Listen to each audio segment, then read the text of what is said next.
मंडळी नमस्कार. तुम्ही कुठून आलात? आम्ही नाशिकवरून आलो. अरे वा, नाशिकमध्ये कुठलं गाव? मखमलाबाद. क्या बात आहे सर. तुम्ही नाशिकमधनं मखमलाबाद या गावीवरून आला. तुम्ही किती वर्षापासून इथं येता? गेली 7 ते 8 वर्षापासून आम्ही इथं येतोय. डेली दरवर्षी येता का तुम्ही बघायला? हो, दरवर्षी येतो. 9 वर्षामध्ये आणि आत्ताच्या परिस्थितीमध्ये तुम्हाला काजव्यांबद्दल काय वाटतं? म्हणजे 9 वर्षापूर्वी कसे होते आणि आज कसे आहेत, किंवा प्रमाण कसं आहे 9 त्यांचं? वर्षाचा इतिहास जर बघितला तर कधी कधी असं व्हायचं की आम्ही येण्यापूर्वी पाऊस झालेला असायचा किंवा आल्यानंतर पाऊस पडून जायचा. पण आज योगायोगानं असं झालं की आम्ही येण्यापूर्वी काही तास पाऊस इथं पडला आणि पाऊस झाल्यानंतर काजव्यांची अचानक इथं संख्या वाढली असं स्थानिक रहिवाशांकडनं समजतंय की पाऊस पडल्यामुळं आज काजव्यांची संख्या प्रामुख्यानं वाढलेली आहे. अच्छा, म्हणजे आज त्याच्यामुळे काजव्यांचं प्रमाण जे हो, दिसतंय हो, जास्त हो, प्रमाणात तुमच्या पाठीमागे, हो. ते त्याच्यामुळे दिसतंय का? हो, अतिशय सुंदर अशी लुकलुकतात हे काजवे. जणू काही जसं लाइटिंग लावतात त्याचप्रमाणे लाइटिंगच केलेली आहे झाडांवरती. मॅडम, तुम्हाला काय वाटतं? तुम्ही काय सांगू शकता म्हणजे काजव्यांबद्दल आणि याच्या निसर्गाबद्दल इथल्या काय सांगू शकता?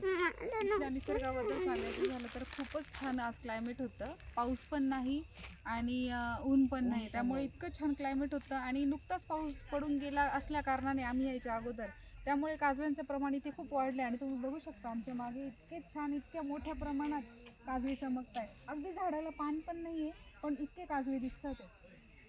वा, तुम्ही आले त्याच्यामुळे तेव्हा आजचा अनुभव हा खूपच छान आहे आमच्यासाठी. अच्छा, म्हणजे 9 वर्षामधला पहिला अनुभव पहिला, तुम्हाला हो. म्हणता येईल हो, असा. हो. तुम्ही अप्रतिम.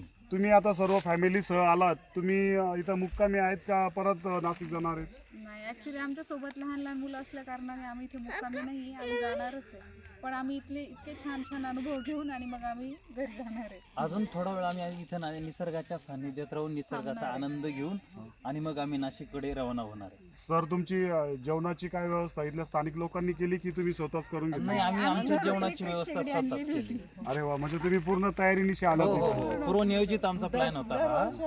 दरवर्षाप्रमाणे दरवर्षी तुम्ही शेगडी घेऊन येता आम्ही का? चहा सुद्धा बाहेरचा पित नाही, आम्ही चहा सुद्धा आम्हीच करून पितो. अरे वा, तुम्ही आता इथल्या पर्यटकांना तुम्ही काय सांगू इच्छिता किंवा काय संदेश देऊ शकता? म्हणजे त्यांना एकतर निसर्गासाठी किंवा इथल्या स्थानिक लोकांना त्रास होऊ नये असं कुठलं वन विभागाला? आम्ही तेच सांगू की तुम्ही येताना जास्त गाड्यांचा वगैरे जास्त लाईट वगैरे हे करण्यापेक्षा किंवा यांना सगळ्यांनाच त्रास होतो त्या गोष्टीचा, त्याच्यापेक्षा तुम्ही कुठेतरी पार्किंगमध्ये गाडी लावून आणि असे मधले जे स्पॉट आहे ते मधल्या स्पॉटला जावं आणि निसर्गाची या काजव्यांचं अप्रतिम ते सौंदर्य आहे ते त्यांनी बघावं, म्हणजे कोणालाही डिस्टर्ब होणार नाही असं. आणि ह्या ज्याप्रमाणे निसर्गाच्या आम्ही आता खजिन्याची रस्त्यापासून 500 मीटर मध्ये आलेलो आहे, पण खूप छान अनुभव आहे हा.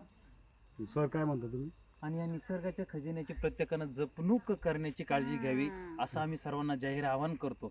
ह्या काजवा महोत्सवाचा आनंद घेण्यासाठी भंडारदरापासून पांजरा या गावी, आता आम्ही इथं पांजरा या गावामध्ये उभे आहोत, तेव्हा पूर्ण जंगलामध्ये उभं आहोत आम्ही आता.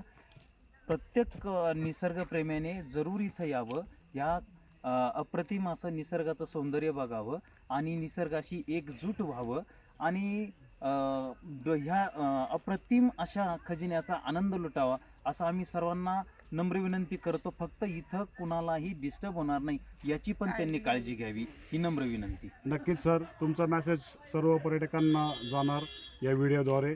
नक्कीच, थँक्यू. धन्यवाद. तुमचं नाव सर? माझं नाव धनंजय दोंडगे. तुमचं मॅडम? माझं प्रतिभा धोंडगे. तुमचं मॅडम? प्रिया पिंगळे. तुमचं? रितल धोंडगे. Thank you all. धन्यवाद. नमस्कार, थँक्यू.